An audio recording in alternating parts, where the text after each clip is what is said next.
বন্ধুরা, আজকে তোমাদের জন্য নিয়ে এসেছি দশম শ্রেণীর ভূগোলের চতুর্থ অধ্যায় এবং ষষ্ঠ অধ্যায়ের ভূগোল সাজেশন নিয়ে। এই অধ্যায়গুলোতে আছে 2 নম্বরই এবং 3 নম্বরই কোয়েশ্চেন। প্রত্যেকটা অধ্যায় থেকে যে প্রশ্নগুলো দেওয়া হয়েছে সেগুলো একটুবার দেখো, তারপরে বলতেছি। আগে চতুর্থ অধ্যায়ের প্রশ্নগুলো আগে বলি, তারপরে তোমাকে ক্লিয়ার করে বলে দেবো আসলে ব্যাপারটা কী। প্রথম চতুর্থ অধ্যায়ের কোশ্চেন নাম্বার 2 নম্বরে মার্কস এগুলো। 1 নম্বর, ফোরার নীতি কী, ইউট্রিফিকেশন কী, পুনর্নবীকরণ কী, পৌরসভার বর্জ্য কী, 3R নীতি কী, তেজস্ক্রিয় বর্জ্য কী, কম্পোস্টিং কী, বর্জ্য ব্যবস্থাপনা ভরাটকরণ বা ল্যান্ডফল কী না ল্যান্ডফিল কী, তারপর ইলেকট্রনিক বর্জ্য বা ই ওয়েস্টেজ কী, কঠিন পৌর বর্জ্য বা মিউনিসিপ্যাল সলিড ওয়েস্ট MSW কী, বর্জ্যের পুনর্নবীকরণ বা পুনঃচক্রীকরণ কী, তারপর নিয়ন্ত্রিত দহন বা ইনসিনারেশন কী, চিকিৎসা সংক্রান্ত বর্জ্য কী, বর্জ্যের পুনঃব্যবহার কী, ভার্মি কম্পোস্টিং কী, পাইরোলিসিস কী, বর্জ্য ব্যবস্থাপনা কী। বন্ধুরা, তোমরা একটা জিনিস মনে রাখবে, এইখানে কিন্তু স্টার চিহ্ন দিয়ে দেওয়াগুলো খুব ইম্পর্টেন্ট, কিন্তু সঙ্গে সঙ্গে এটাও জিনিস মনে রাখবে তুমি, কি বলো তো, যেটা তোমাদের এই অধ্যায়ের ক্ষেত্রে যে জিনিসটা খুব ভাইটাল জিনিস, সেই জিনিসটা হলো তোমাদের এই অধ্যায় থেকে 2টো আসবে 2 নম্বরই, তোমাকে দিতে হবে একটা।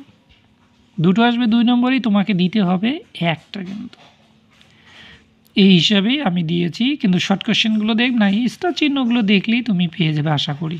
2টার মধ্যে লাগে তোমাকে একটা, সেই হিসেবে পড়তে হবে তোমাকে, ঠিক আছে। এবার তৃতীয় অধ্যায়ের যে প্রশ্ন সেটা হলো ভাগীরথী হুগলি নদীর উপর বর্জ্যের প্রভাব ফলাফল লিখো। তরল বর্জ্যের উৎসগুলি কী কী, অথবা পরিবেশে তরল বর্জ্যের উৎসের ধারণা দাও। নেক্সট, বর্জ্য পদার্থ কি শ্রেণী বিভাগ করো, অথবা প্রকৃতি অনুসারে বর্জ্যের উদাহরণসহ শ্রেণী বিভাগ করো। নেক্সট, বর্জ্য ব্যবস্থাপনা কি, বর্জ্য ব্যবস্থাপনার পদ্ধতিগুলি আলোচনা করো। বর্জ্যের পরিমাণগত হ্রাস কীভাবে করা যায়। বর্জ্য ব্যবস্থাপনার প্রয়োজনীয়তা আলোচনা করো। বিষাক্ত, বীজযুক্ত, বিষহীন, অবিষাক্ত বর্জ্যের পার্থক্য লিখো। বর্জ্য ব্যবস্থাপনা শিক্ষার্থীর ভূমিকা আলোচনা করো এবং গ্যাসীয় নিয়ন্ত্রণের উপায়গুলি লিখো। বন্ধুরা, এইখানে কিন্তু 2টো আসবে 3 নম্বরই, তোমাকে দিতে হবে একটা।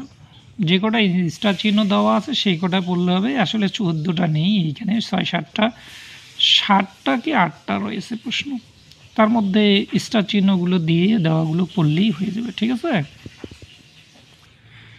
এবার দেখো ষষ্ঠ অধ্যায়েরও একই রকম পরিস্থিতি, যে শর্ট কোশ্চেন 2টা আসবে 2 নম্বরই, দিতে হবে একটা। আশা করি এই কয়টায় প্রশ্ন, আমার এখানে 7-8টা প্রশ্ন, এই কটা পড়লেই হয়ে যাবে। পিক্সেল কি, সেন্সর কি, নেক্সট মিলিয়ন শিট কি, প্রকৃত রং বা TCC কি, ছদ্ম রং বা FCC কি, ভূবৈচিত্র্য সূচক মানচিত্রের ব্যবহার লিখো। উপগ্রহ চিত্রের সংজ্ঞা দাও।